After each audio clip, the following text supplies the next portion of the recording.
Okay, a couple items of business I want to get to before starting your questions today.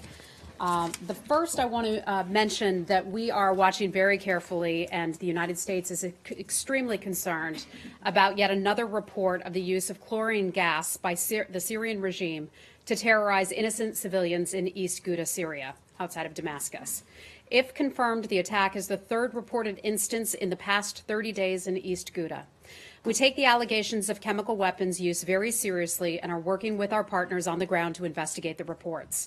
We will continue to seek accountability through all available diplomatic mechanisms, including the United Nations Security Council and the Organization for the Prohibition of Chemical Weapons, for the confirmed use of chemical weapons by any party. We call on the international community to hold the perpetrators of these attacks accountable and will speak with a united voice in condemnation.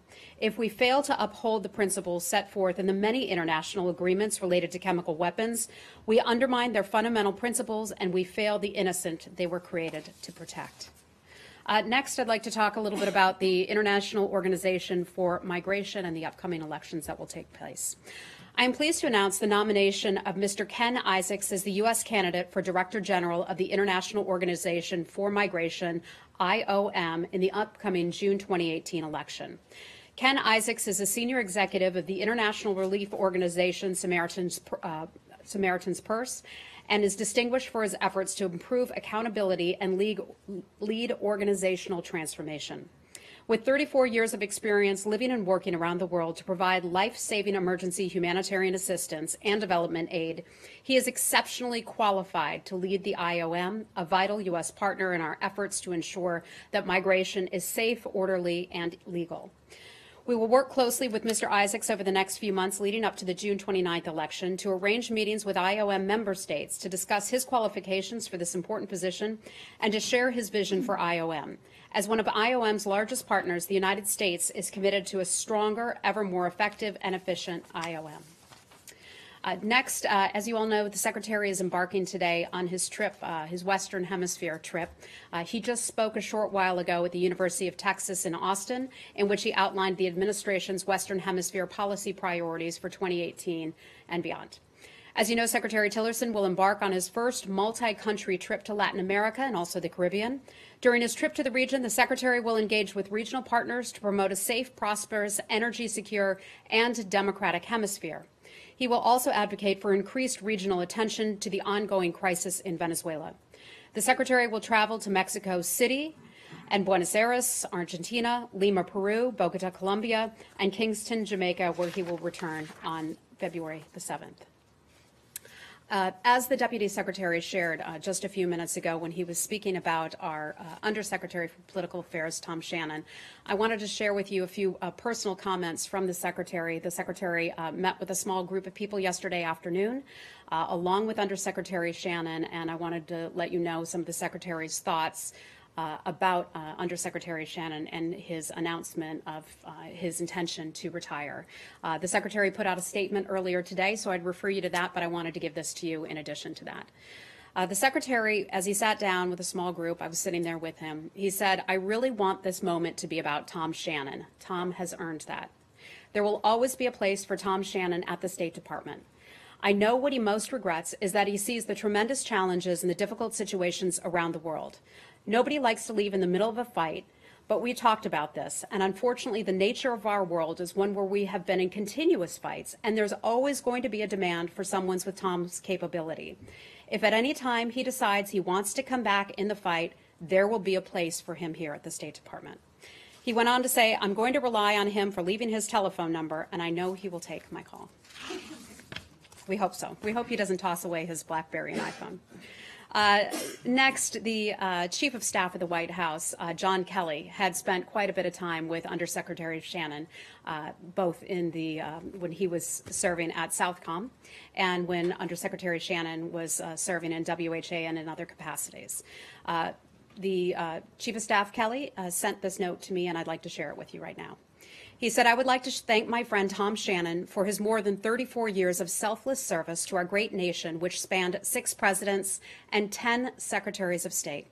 He was my closest State Department collaborator when I first met with him and worked with him in my 39 months at U.S. Southcom, and was thrilled when I heard he decided to continue serving this nation in the Trump administration. The nation owes him a great debt of gratitude, and I wish him the best as he begins this new chapter in his life. Chief Kelly, thank you for your comments. Now I'd just like to add a personal note, and then I'll be happy to get to your questions. Without a doubt, Undersecretary Shannon's decision to announce his retirement is a loss for this building. It has been my good fortune and my sincere pleasure to have served with him for nearly a year now. His kindness, his love of country, his dedication to mentoring the next generation of diplomats, and his passion for knowledge are legendary. Last summer, I listened as he spoke to a fresh-faced A100 class. It was on the very day that they received their flag assignments. That meant that was when they found out which post they were to go to, their first assignments. Looking across the room at these A100 members, I thought, gosh, they're such kids. They all look so young, and that's why I say fresh face. He spoke to them, and it was so meaningful to them, and it was so meaningful to myself and some of our other colleagues to see that sort of hand down of the diplomacy process from someone so seasoned, so well respected, to these young professionals who are just beginning their careers at the State Department. Those A100 members could not have gotten a better diplomat from which to learn. A few months ago, I traveled with Undersecretary Shannon to Bangladesh for the 6th U.S.-Bangladesh Partnership Dialogue. Despite an overnight flight and a marathon day of meetings, he insisted on visiting the Bangla Bandhu Memorial Museum. I attended that with him. I was exhausted. Everybody else was exhausted, but he just forged ahead with all of the meetings and the engagements he had. He went there to pay respect to Bangladesh's founding father. Undersecretary Shannon didn't have to make this stop, but his sincere curiosity and his intellect are boundless. Just as significant, the Undersecretary appreciated what the stop would mean to the people of Bangladesh. Ever the consummate diplomat, he asked insightful questions and impressed our hosts with his knowledge of Bangladesh's history and its struggle for independence. The stories like that go on and on. Literally everyone here in the building, from the very top to the people who are just starting out this day at State Department, would have a story like that to tell you about Undersecretary Shannon. I'd like to say, sir, thank you for your service to the State Department. Thank you for your friendship. Thank you for your time. We know that you will be here for quite a few months to oversee a seamless transition, just as you did with the Secretary of State, as you did with the Deputy Secretary, and so many others. But, sir, when you finally do retire, enjoy that time with your family. It's a family that has served this nation, not only with him, but within his younger sons as well. And just, sir, thank you. You've left a better State Department because of your service. And with that, I'd be happy to take your questions. Josh, where would you like to start? Thanks, Heather. Quite a farewell. Two quick ones. And well-deserved. Absolutely. Two quick questions that might be somewhat obscure. Monday is the deadline under the 2010 New START Treaty for the U.S. to reach some limits as far as nuclear warheads and launchers. Do you know, is the U.S. in compliance with that at this time, and do we assess that Russia is as well? Yeah, the answer to both is yes. That takes place this coming month, this coming February the 5th it is. It's already February, right? Today's February the 1st? Okay, so it's February the 5th. This is an agreement, for those of you who haven't followed it closely, between the U.S. and Russia on nuclear delivery systems. I believe it's the 8th anniversary of this agreement that we have. The United States has met the central limits of the New START Treaty in August 2017. We assess at this time that Russia has also progressed toward meeting those limits. We have no reason to believe that the Russian government will not meet those limits as well. Moscow has repeatedly stated its intention to meet those limits on time, and we have no reason to believe that that won't be the case. Within the next month or so, both countries will exchange their data under the strategic nuclear arsenals, as we have done bilaterally under the treaty's terms for the last 7 years. We hope each country will confirm the compliance of the other as soon as possible after this data exchange, and then we'll hopefully have an update for you on the 5th with additional information. Okay. And then on Myanmar, the AP has identified at least 5 mass graves in Rakhine State. Indications there may be many more, which suggests that not only is there this assaults attempting to drive the Rohingya into Bangladesh, but actually, systematic slaughter of them within the country. Is that information consistent with what the U.S. has seen, and do you have any reaction to those discoveries? Absolutely. We are deeply, deeply troubled by those reports of mass graves. And I want to point out that these are in the northern Rakhine state. That is the exact area where we have seen the Rohingya flee their country for neighboring Bangladesh. We are watching this situation very carefully. As you know, the Secretary had not long ago said that the activities taking place in the northern Rakhine state constitute ethnic cleansing. That is something that we stand firmly by. One of the issues, one of the problems with making further assessments is that we are limited in our ability to get into that region. Aid groups are limited and journalists are limited, as we have all seen. We are watching this very carefully. We remain focused on helping to ensure the accountability for those responsible for human rights abuses and violations. We have seen previous reports and the subsequent discovery of a mass grave in Indin village. The new report that you're referring to, Josh, highlights the ongoing and the urgent need for Burmese authorities and investigators to cooperate with an independent, credible investigation into allegations of atrocities in the northern Rakhine state. With the help of forensic experts, an investigation would help provide a more comprehensive picture of exactly what happened. The world needs to know exactly what happened there. We would like to clarify the identities of the victims there. We'd like to identify those who are responsible for human rights abuses and also violations. So we'll keep digging into this and look into it and bring you more as we get it. Okay. Any additional, while we are on that topic, any additional questions on Burma, Myanmar today? Okay. No more questions on Burma, Myanmar. Okay. Let's move on then. Okay, thank you. Martin, let's take your question. How are you? Thank you, Heather. It's about your statement released By the way, let yesterday. me ask you, how did you like having our secretary in Poland? It was great. Thumbs up? A wonderful It was great? visit. Good. Well, we were certainly happy. Loved it. We were certainly happy to have had him there. Go right ahead, sorry. So Heather, you issued this statement yesterday, quite a strong statement in which you are talking about possible repercussions for Poland's strategic interests and relationships, including with the United States and Israel. So it's, of course, about this new legislation which was passed by both houses of the parliament in Poland. What repercussions do you have in mind? And in what ways can this bill impact the ability to be, and I quote again, effective partners? Because you talk about this. And again, after your statement, Polish Senate passed this bill without any changes. Yeah. So where does it leave us? So I just want to highlight that we don't want to get ahead of talking about or forecasting any potential repercussions. This is all something that the Secretary, I know, addressed with the government of Poland during his trip. I'm not going to be able to provide a ton of information about his conversations because some of those are simply private diplomatic conversations, but I want to take the opportunity to highlight part of what we are talking about, and that is the issue over this legislation, draft legislation, on the Holocaust. I mean, certainly a painful and complex discussion to have, a painful part of world history, a horrific part of world history that will never be forgotten. We are concerned that if enacted, that legislation could undermine free speech and academic discourse. We must all be careful not to inhibit discussion and commentary on the Holocaust. We believe in open debate, scholarship, and education as the best way of countering inaccurate and hurtful speech.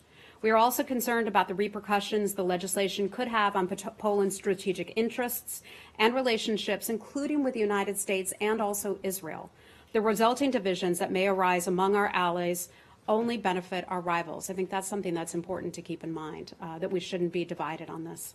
We encourage Poland to reevaluate that legislation in light of its potential impact on the principle of free speech and our ability to be effective partners with Poland.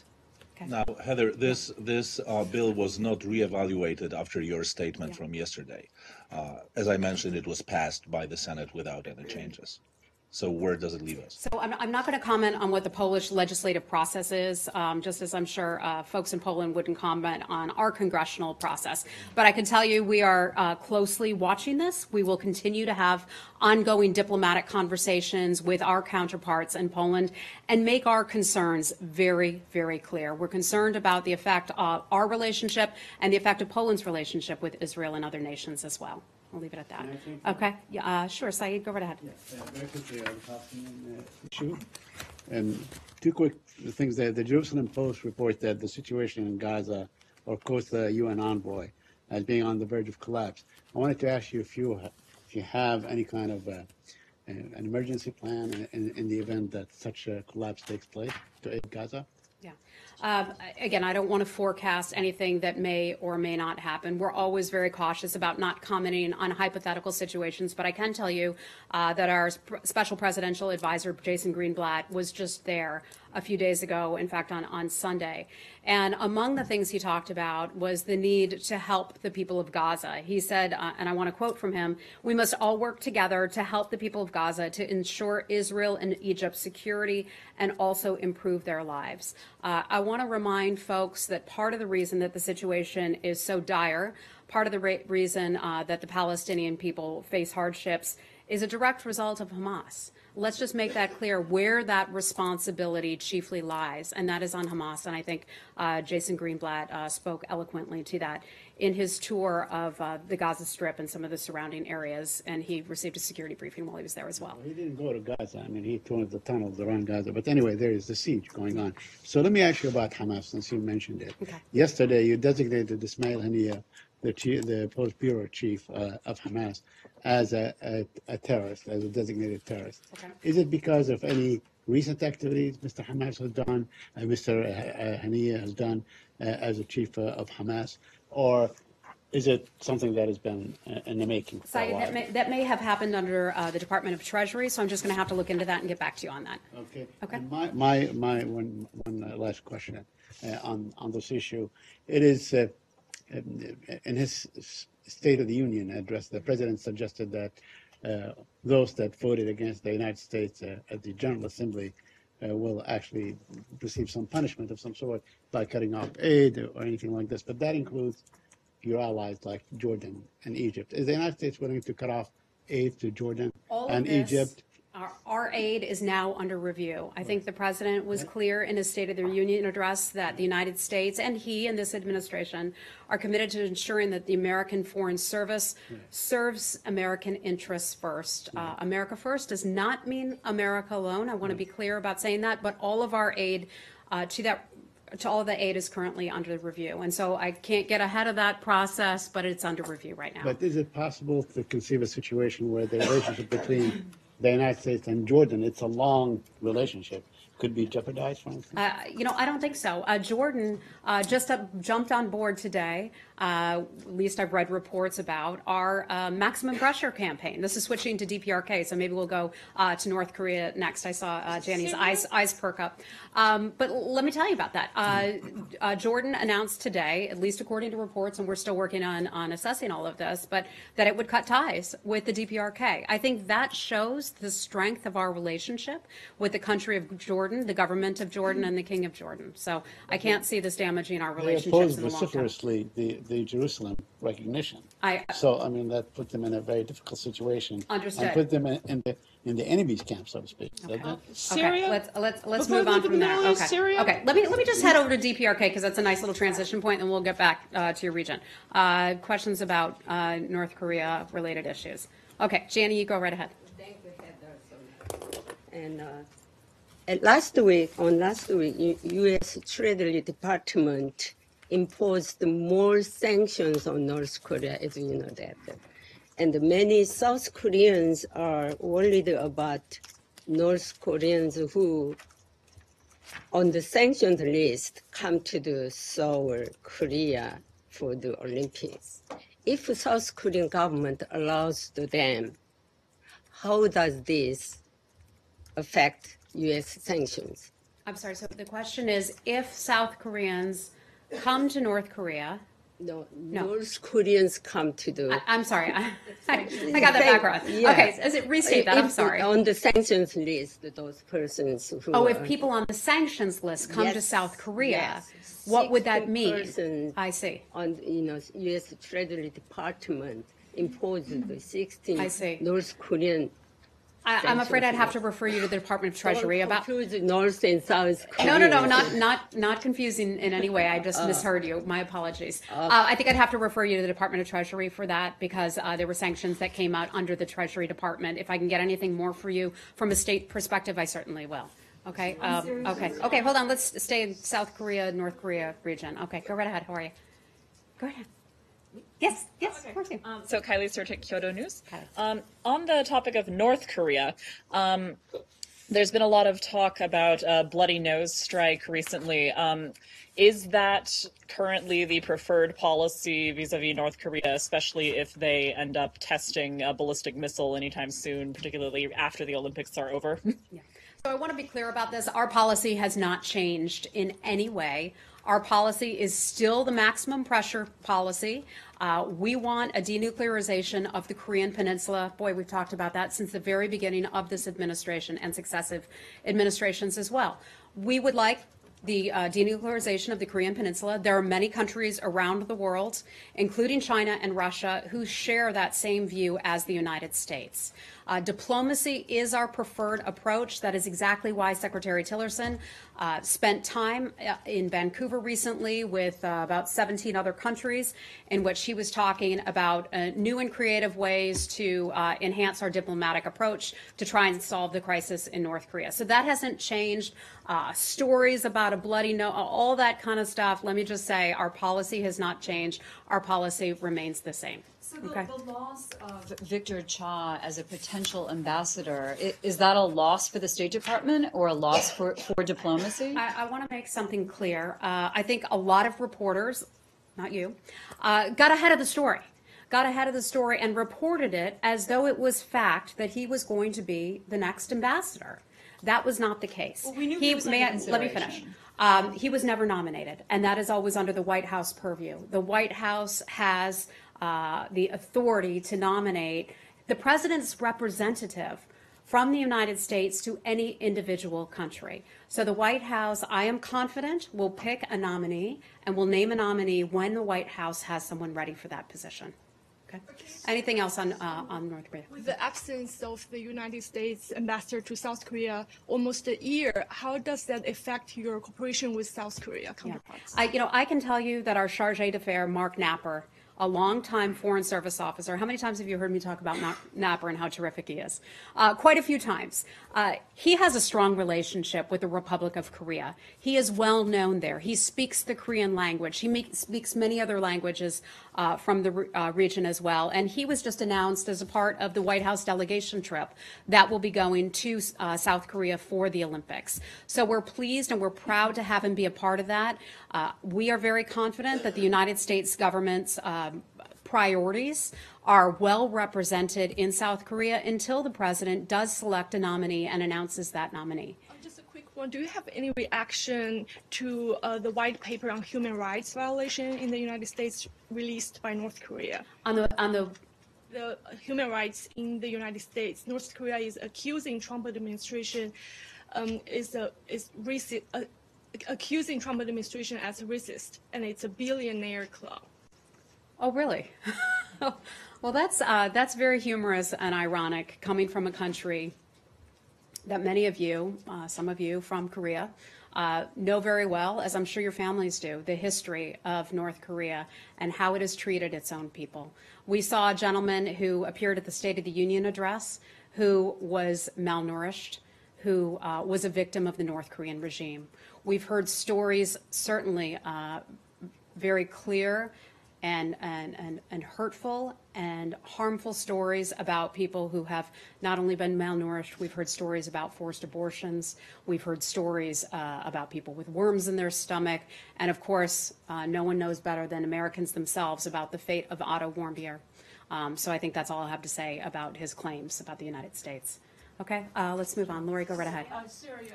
What's your view of the just concluded conference in Sochi on Syria? Since the main opposition wasn't there, it doesn't seem to have achieved very much, or would you disagree? Yeah, well, in terms of what took place in Sochi, we took a look at that. By the way, the United States government was not there. We were not a participant, and we were not an observer in the Sochi conference to talk about Syria.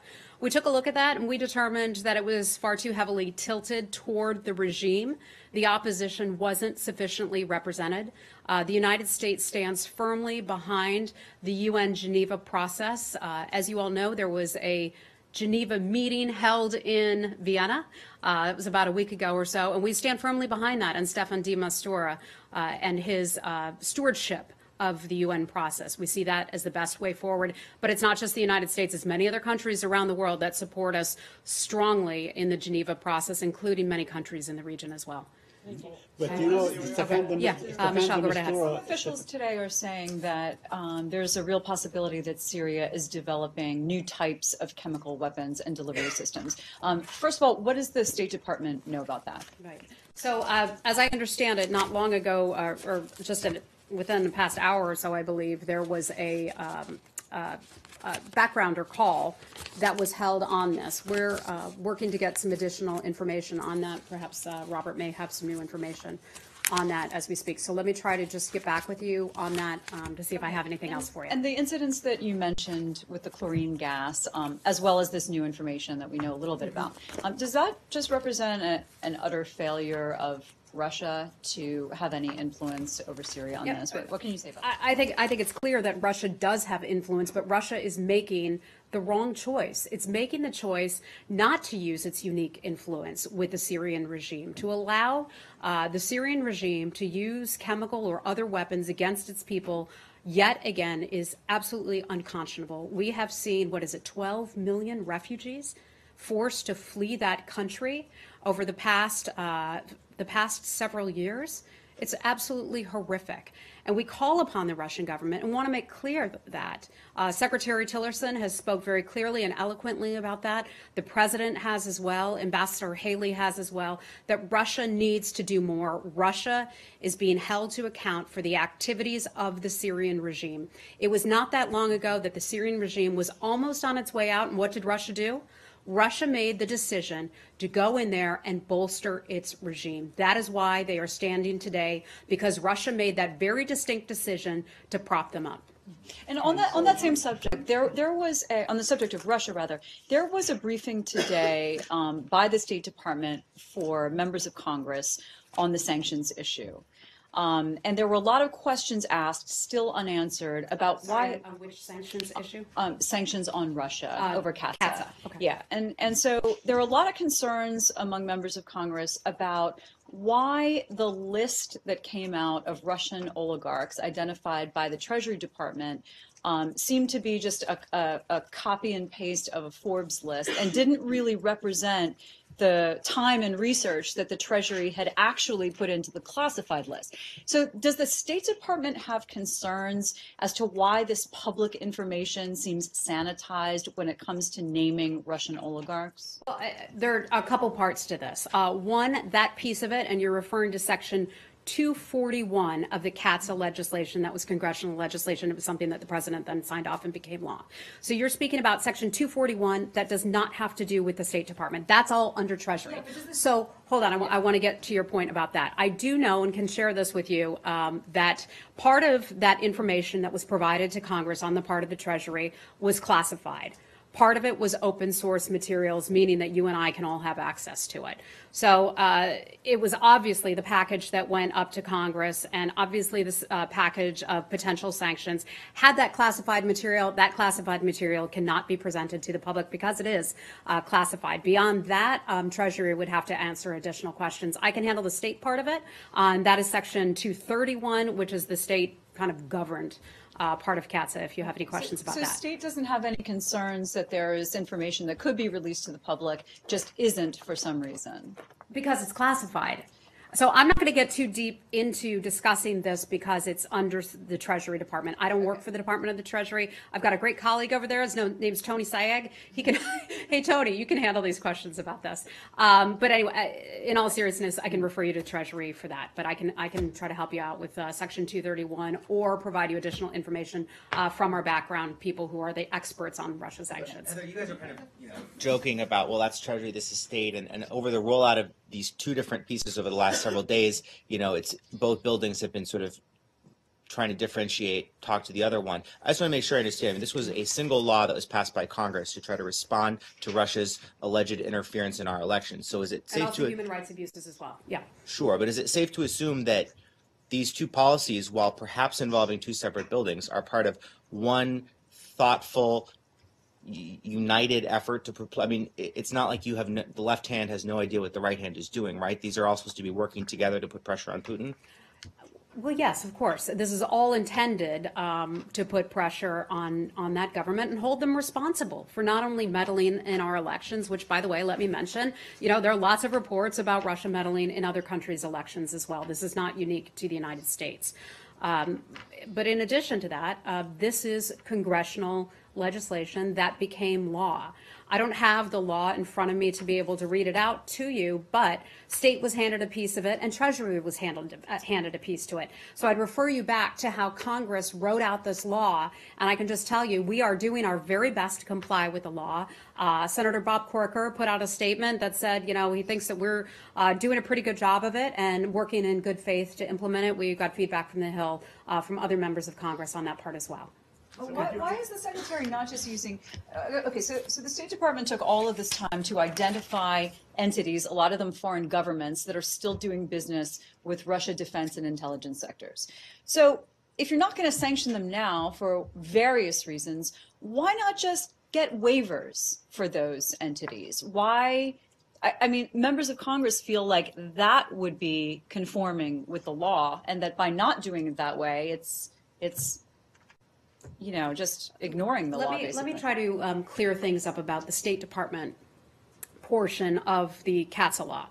I want to reiterate something that was said on our background call, which was held, I believe it was Wednesday afternoon with some of my colleagues, about our Section 231. And the beginning date of that was January 29th. This is complex legislation.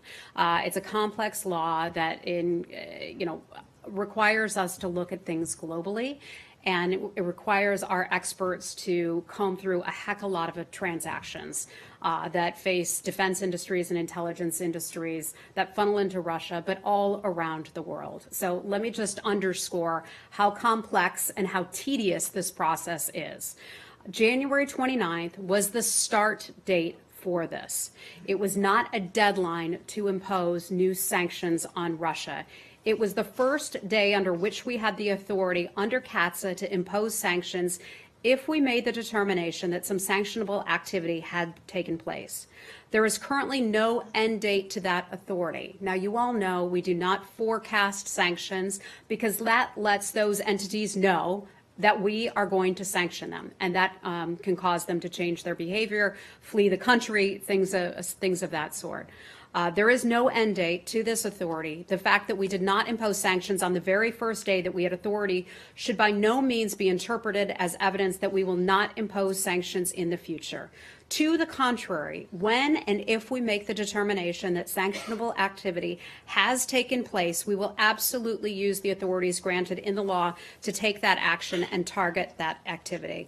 Let's remember the real goal of the legislation and the law was to stand firm and stand united in the face of Russia's destabilizing activity, its behavior that is undertaken both in terms of human rights, but also in terms of the meddling in our election.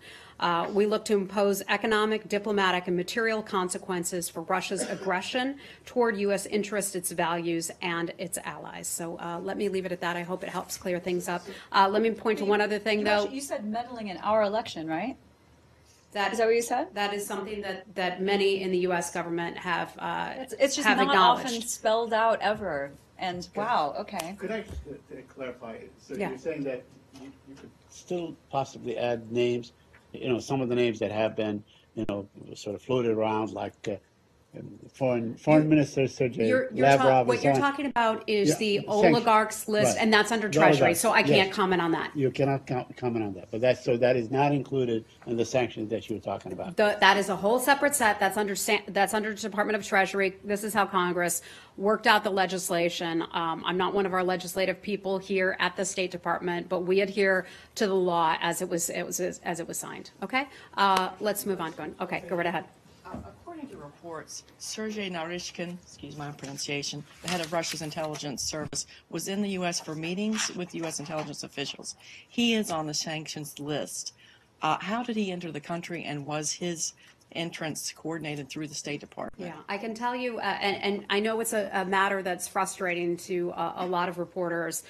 Visa applications and those types of things are something that we are not able to discuss. That is considered private information under the federal law. Like it or not, that is just the law, and so we have to adhere to that. I can tell you in a general matter, if something is considered to be in the national security interest of the United States, just like other countries, we have the ability to waive that so that people can come into the United States. It is no secret that despite our many, many differences, and we just talked about them with the Russian government, we also have areas where we have to work together. And one of those is combating terrorism and ISIS. And so I'll leave it at that. I don't have anything for you beyond that.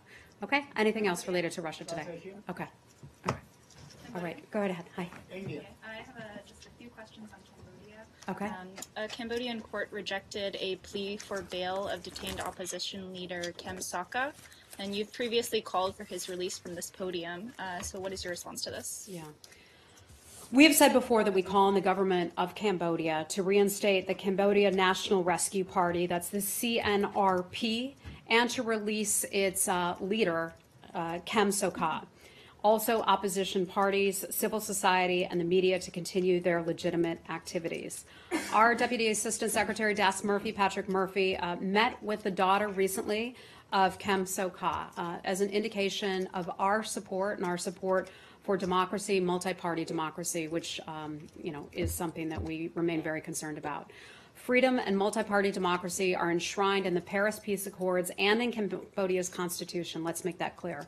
Cambodian government must allow space for civil society and also political parties to flourish. Legitimate elections require genuine cooperation. The government's actions have removed any meaningful competition from the 2018 national elections. Is the U.S. considering any sanctions? Oh, hold on, go right ahead. Is the U.S. considering any sanctions or other action to put Yeah, pressure on again, sanctions is something that we don't forecast, so I'm not going to say that we have any sanctions forthcoming, but that is always an option that we can use. Kenya. Sir, go right ahead. Yes, on top of what you just said, you're certainly aware of some senior officials talking to Reuters saying that the U.S. might take action again in Syria regarding these chemical weapons issues. Are you aware of those statements? I'm not. No, sorry, sir. That's the first I've heard of it. Oh, okay. All right. Go right ahead. How are you? Cuba. Thank you Right? so much. Okay, go right ahead. Thank you very much. It has to do with the conference that's going to be held here at State Department on the 7th of February, the Cuba Internet Task Force. It seems that, or we've gotten information that the Cuban government has said that it had protested this Internet Task Force on Cuba. And how does the State Department view this protest, and also why the importance of doing a task force now on the 7th of February? I think first and foremost, we would all agree, I know you would as journalists, that information and getting information to the public is a good thing. We want people to have broad access to information, and Cuba is no exception to that. Cuba's low internet penetration rate is certainly not a secret. While they have opened up a little bit, not to the level that they should have. It is preposterous to claim that studying an issue such as internet access is an open and transparent manner. The Cuban government has called this to be a subversive act. We disagree with that. We think that that is ridiculous. We are happy to host this event on the 7th of February. We received a diplomatic note, I can confirm that, from the Cuban Foreign Ministry on January 31st, yesterday, protesting the creation of the Internet Task Force. I want to make this clear that that is not a policy-making body, but that is something where we will provide objective advice in a transparent manner from a lot of different perspectives, and that information will be accessible to the public. Okay? All right, we've got to go. Okay, Kenya, let's see if I have something for you on that. Do you have what is the U.S. position on the inauguration of the political opposition party in Kenya, and how, given the fact that Kenya has been a long partner of the United States in the fight against terrorism and economic growth in Africa, how concerned is Washington regarding the political stability over there? Thank you. I would answer that simply as saying we are gravely concerned about the situation there. Concerned by the Kenyan opposition leader's self-inauguration that took place on January the 30th. We reject accusations or actions that undermine Kenya's constitution and the rule of law. That's something that we consistently stand up for, the rule of law and also adherence to a constitution. Uhuru Kenyatta was elected as president of the Republic of Kenya on October the 26th, 2017, in a poll that was upheld by Kenya's Supreme Court. Grievances must be resolved through appropriate legal mechanisms. And we're going to have to leave it at that. We have to go. Guys, we're going to have to go today. Thank you. We'll see you again real soon.